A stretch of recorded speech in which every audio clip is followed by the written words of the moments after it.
Bismillahirrahmanirrahim. Assalamualaikum warahmatullahi wabarakatuh. Alhamdulillahil jabbaril qahhar. Wassalatu wassalamu ala nabiyil muhtar wa alihi atuhar wa ashabihil akhyar wa man tabi'ahum bi ihsan hatta ila yaumil mahsar. Amma ba'd.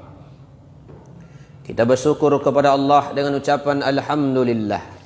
Bersalawat atas junjungan alam siang dan malam dengan ucapan Allahumma salli ala Sayyidina Muhammadin wa ala ali Sayyidina Muhammad. Bapak-bapak, ibu-ibu, pengurus masjid, tokoh masyarakat, alim ulama, jamaah qabla zuhur yang insya-Allah dimuliakan oleh Allah Subhanahu wa taala. Amin. Amin ya rabbal alamin. Baiklah Bapak Ibu, ada satu kitab yang bernama, kitab ini berjudul, yaitu tentang kitab judulnya As-Sawabu wal Hukmu. Dalam kitab ini disebutkan dalam jilid yang ke-1 halaman 171, di sini disebutkan di antara karakter atau ciri solatnya orang munafik. Oh ini Pak. Jadi dari gerak-geriknya ini orang munafik juga nampak dia Pak. Khusus dia dalam ibadah solat. Karena ibadah solat, ini diantara sekian ibadah yang paling penting. Ahamiyatul ibadat. Karena diantara ibadah yang paling pokok, yang maratibnya, makamnya tinggi adalah ibadah solat. Walaupun sudah sering kita dengar. Makanya kata solat saja, itu kurang lebih sekitar 60 kali disebutkan dalam Quran. Berulang-ulang. Cuma ada maknanya, kadang maknanya doa, ada kadang maknanya tentang salat. Jadi di kitab ini disebutkan, ya, apa kata beliau? Fahajihi sittu sifatin fis salati min alamatin nifaq.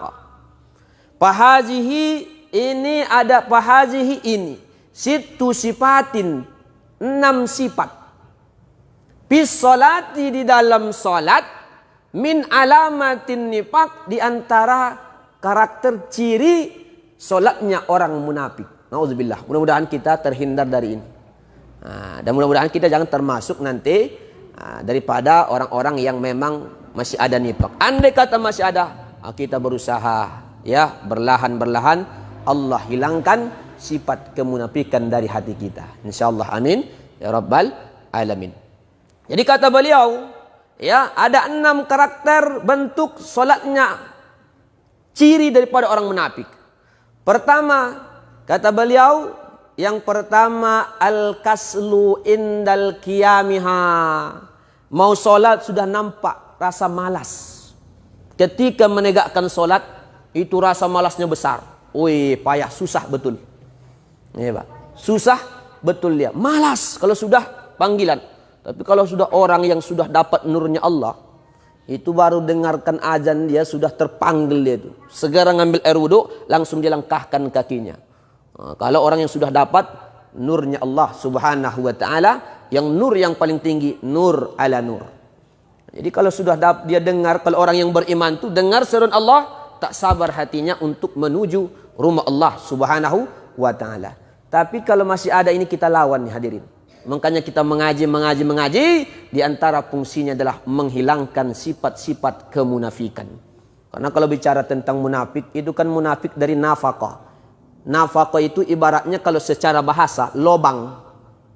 Lobang apa? Ibaratnya lobang tikus. Tikus kalau kita kejar di satu lobang, nih lobang nih, tikus nih masuk dia dan keluar dari lobang lain. Jadi 2 sisi. Nah, ini munafik nih. Berdua wajah, 2 sisi. Jadi ibaratnya munafik ini tidak sesuai kadang ucapan dan hatinya. Bertolak belakang. Sementara kita mesti sesuaikan. Ini dari segi bahasa saja. Kalau soal munafik, ini yang agak susah. Karena munafik ini boleh jadi pakainya sama dengan kita Pak. Boleh jadi dia sama kita sholat bersama. Ya, bermasyarakat bersama. Tapi dalam hatinya, ya, nampaknya saja zahirnya seakan-akan ikut kita, tapi hatinya adalah orang yang lalai dari Allah, bahkan ya hatinya sama sekali tidak beriman kepada Allah. Jadi di antara cirinya adalah al-kaslu indal qiyamiha, malas-malasan kalau mau menegakkan ibadah salat. Yang kedua, cirinya yang kedua, wa mira'atun nas min fi'liha. Kalau melakukan ibadah khususnya salat, merasa ingin dilihat orang, sifat riya. Besar sifat rianya. Asal salat supaya hanya ingin dilihat tetangga, disebut orang alim, disebut orang ahli ibadah.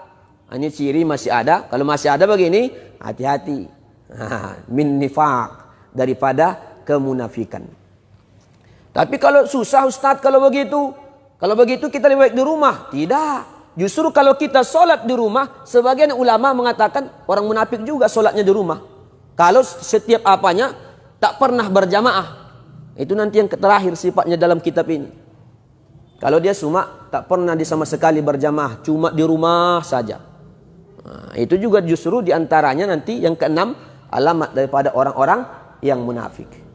Nah, tapi gimana? Kita berdoa kepada Allah, tetap kita beramal, walaupun banyak orang, tapi kita hilangkan sifat untuk menampakkan, ya, menampakkan amal kita. Maksudnya apa? Supaya dilihat orang, supaya dipuji orang. Ini yang tidak diharapkan. Karena definisi menurut Al-Imam Fudail bin Iyad tentang riya itu, justru kata beliau, ini dinukil oleh juga Imam An-Nawawi dalam kitabnya Al-Azkar, dan dinukil banyak para ulama, terkenal ini perkataan beliau, tarkul amal li ajalin nas riya. Justru kata Imam Fudail bin, bapak ibu meninggalkan amal, contoh meninggalkan salat di Masjid Jamiatul Zahidin karena manusia. Justru itu riya, kata beliau. Kalau kita meninggalkan amal seakan-akan, kalau saya nanti salat di situ, nampak orang nanti ini semacam dibilang ini, sehingga tak salat. Justru kata Imam Fudail bin Iyad itu riya. Jadi tarkul amal, meninggalkan amal karena manusia, riyaun. Wal amal li ajli nas syirkun. Sementara beramal karena manusia, karena dia, karena ada di situ ada bosku, pimpinanku, ada mertuaku, justru syirik. Nah, itu kata definisi riya yang menurut Al-Imam Fudail bin Iyad. Jadi kita gimana ikhlas itu? Berdoa kepada Allah ayyafiyaka, agar Allah selamatkan kita dari riya dan syirik. Udah beramal saja. Tapi kita latih diri kita supaya orang beribadah dalam keadaan ikhlas. Nah, ini Pak, karena sholat ini penting. Ya, ini yang kedua. Yang ketiga, wa ta'khiruha, suka menunda-nunda sholat. Suka mengakhir-akhirkan sholat. Kita biasakanlah kita tepat awal waktu, karena diantara paling afdolnya amal ibadah berdasarkan hadis Nabi Muhammad sallallahu alaihi wasallam, as-salatu ala waqtiha. Kalau kau bisa, solatlah pada tepat waktu, jangan mengundur-undur. Jadi diantara ini kata beliau di sini, ya, termasuk min alamatin nifaq, ya, ciri daripada solatnya orang munafik, suka menunda-nunda, mengakhirkan waktu. Yang keempat, wa nakruha, solat seperti kilat, cepat solatnya Pak. Ini hati-hati juga ini Pak. Tapi tolak ukurnya ada Pak. Saya pun agak cepat solat, tapi tetap ada tumak nina. Kemarin sudah dibahas Pak. Di antara ya kesalahan-kesalahan di masjid, kemungkaran adalah kalau solat bigoiri tumak nina, tanpa tumak nina. Tetap ada tumak nina. Maksudnya ini apa? Solatnya cepat dia. Khususnya orang munafik ini kalau tidak dilihat orang, solat juga dia, cuak, cepatnya luar biasa. Macam ayam kelaparan dikasih makanan. Ya, cepat dia. Matok-matok apa cepat dia. Nah, ini. Wa nakruha, cepat melaksanakan salat. Yang keempat. Yang kelima, kita percepat. Yang kelima, walam yaskurillaha illa qalila. Zikirnya sedikit. Menyebut Allah sedikit dia, Pak. Ini sebenarnya sama juga dalam ayat Allah. Ya, dalam surah An-Nisa. Itu kan ada innal munafiqina yukhadi'un Allah. Innal munafiqina yukhadi'un Allah wa huwa khadi'uhum. Wa idza qamu ila sholati qamu kusala. Wa yura'una an-nasa wa la yazkuruna Allah illa qalila. Nah, ini kan ada. Orang munafik itu mereka menipu Allah, tapi padahal mereka yang tertipu. Wa idza qamu ila sholati qamu kusala. Kalau sudah mau menegakkan salat, mereka malas-malasan. Sudah malas-malasan, ya, dan kemudian mereka zikirnya sedikit, ya, zikirnya sedikit, dan kalau beramal ingin selalu dilihat oleh manusia. Nah, ini yang kita minta kepada Allah, agar Allah jauhkan sifat-sifat seperti ini, karena diantaranya merusak amal ibadah kita di hadapan Allah Subhanahu wa ta'ala. Jadi orang munafik itu zikirnya sedikit, menyebut Allah sedikit dia. Makanya di dalam kitab Sarah daripada Lubabul Hadis yang dikarang oleh Imam Suyuti, dalam kitab Tanqihul Qaul yang dikarang oleh Syekh Muhammad An-Nawawi Al-Bantani, disebutkan layan bagi ayyahruja, layan bagi al-imam wal ma'mum ayyahruja minal masjid qabla du'a wa zikir. Tidak seyogyanya imam dan makmum habis assalamualaikum keluar dari masjid sebelum zikir dan doa, kecuali ada kesibukan penting. Kalau tidak ada kesibukan yang penting, ini, zikir dulu kita, Pak. Ini kita kadang Allahumma antas salam, kita lantas jalan. Kita imam maru Allahumma antas salam. Kita sempatkan dulu berzikir. Walaupun zikir itu boleh berdiri, boleh duduk, tapi ada kan afdolnya.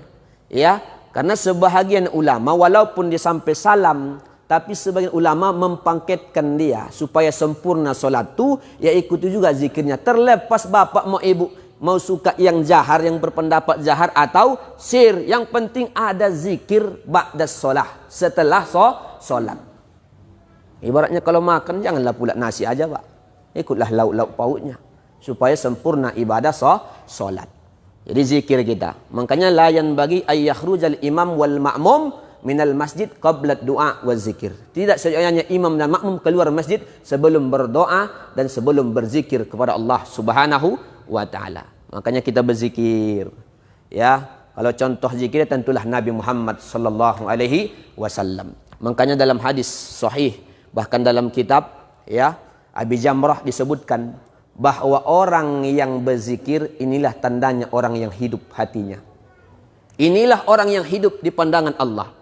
Kalau orang yang sama sekali tak ada zikir di hatinya, ini pada hakikatnya kata beliau adalah mayat-mayat yang berjalan di atas muka bumi Allah Subhanahu wa ta'ala. Karena itu aja bedanya.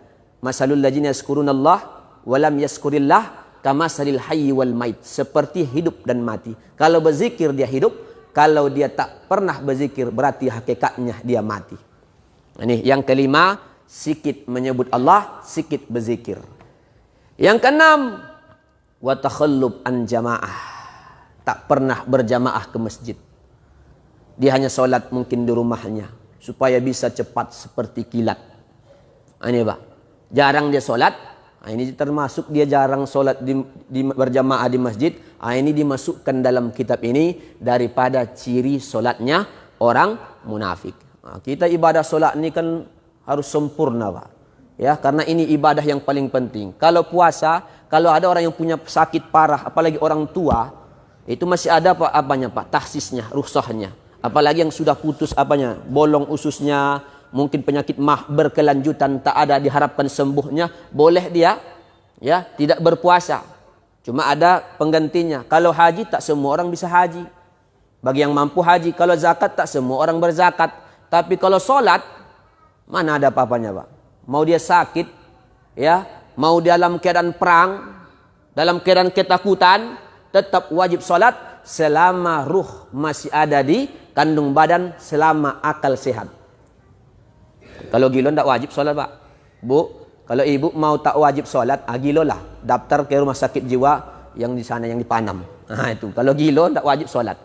Ini Bapak Ibu yang dirahmati Allah Subhanahu wa ta'ala. Belum lagi sifat-sifat yang bersifat ya yang merusak ibadah solat. Banyak, Pak. Ini solat ini penting ya, karena kadang kita hanya sekedar solat tapi mengabaikan, termasuk yang membatalkan, yang memakruhkan, ibu-ibu yang pakai make up. Kalau make upnya bentuk kosmetik macam plastik, dihusap dulu, Bu, bersihkan dulu habis. Kadang-kadang make up tu ada yang tidak ditembus air, ya Bu ya. Kadang-kadang ada spesialis di alat untuk menghapusnya. Hapus dulu baru wudu. Jangan pakai make up dulu, make up dia Pak, baru berwudu. Nanti dikhawatirkan make upnya ini menghalangi air masuk ke wajah, tidak sah. Kalau wudunya sudah tidak sah, solatnya pun tidak sah. Nah, ini Pak.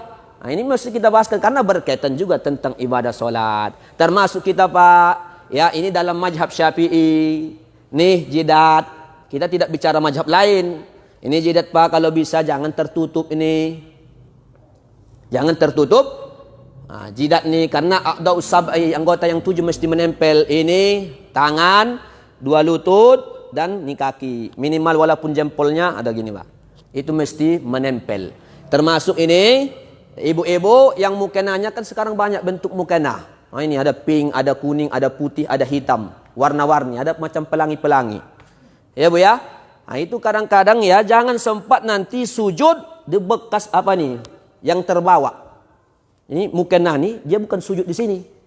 Dia sujud di mukenahnya. Kalau dalam mazhab Syafi'i itu membatalkan sholat. Nah itu. Ya, boleh dicek di kitab Taqrirus Sadidah, di kitab-kitab mazhab Syafi'i. Kenapa dia Ustaz? Karena sesuatu yang terbawa dibawa di sholat dia. Sama dengan sorban Pak. Sorban kita contoh tersujud dia, kecuali sorbannya diletakkan. Sorbannya kecuali diletakkan. Tapi ada pendapat yang lain, ada memang bicara abdol tak abdol. Usahakan nih. Makanya ibu juga usahakan jangan di atas mukena apanya, usahakan yang ini menempel ke sejadah. Ini Pak. Usahakan menempel ke sejadah. Nah, ini yang mesti kita perhatikan. Dan termasuk juga ya, hal yang merusak solat ini dalam assalamualaikum. Kadang kita belum lagi sudah berbalik badan kita Pak. Jadi kita assalamualaikum alamin innaka hamidum majid. Assalamualaikum warahmatullahi anhirafu anil qiblah yubtilus shalah. Ini badan kalau sudah mempaling belum selesai membatalkan solat. Ini mesti diperhatikan Pak. Jadi sampai kum dulu. Assalamualaikum warahmatullahi. Bolehlah berpaling. Kalau sudah jangan assalamualaikum warahmatullah. Jangan begitu. Ini berpaling membatalkan solat. Kitab Taqrirus Sadidah intisari daripada mazhab Syafi'i supaya solat kita sempurna. Banyak itu Pak yang apakan supaya solat kita sempurna. Ya Bu ya. Nah, ini termasuk yang apakan. Ya, banyak lagi sebenarnya yang bisa merusak-rusak solat. Kita ingin solat kita sempurna. Ya. Termasuk ini, kalau bagaimana yang bercadar Ustaz? Kalau cadarnya itu yang pakai menutup ini, yang matanya cuma nampak. Kalau dalam mazhab Syafi'i itu dianjurkan, jangan itu Bang. Ya diapakan itu? Kalau mau konsisten ikut mazhab Syafi'i. Ya, kalau pas kena masalah ini. Kalau hidung ini acara abdol saja Pak. Tersentuh di abdol saja. Yang penting jidat ini menempel. Ini Pak, jidat menempel. Makanya dia kan kalau dalam sholat, ini wajah, telapak tangan. Ya, kalau dalam sholat ini mesti menempel. Jadi kalau ada kawan kita, saudari-saudari muslimah yang pakai cadar dia, usahakan ya, karena ada cadar yang menutup ini Pak, matanya cuma nampak. Ininya ini kalau bisa ya menempel ke tempat sujud. Dan termasuk pandangan kita dalam mazhab Syafi'i ke tempat sujud. Ini dalam mazhab Syafi'i. Walaupun dianggap lemah oleh sebagai saudara itu biasa dalam fikih. Karena dalam fikih itu dibuka ruang perbedaan pendapat. Ini saja mungkin Bapak Ibu yang bisa saya sampaikan. Mudah-mudahan ada manfaatnya. Mudah-mudahan kita termasuk ibadah solat yang sempurna, solat dengan ilmu. Itu yang diharapkan oleh Nabi Muhammad SAW dan itu yang diterima di sisi Allah Subhanahu wa taala. Akhirnya assalamualaikum warahmatullahi wabarakatuh.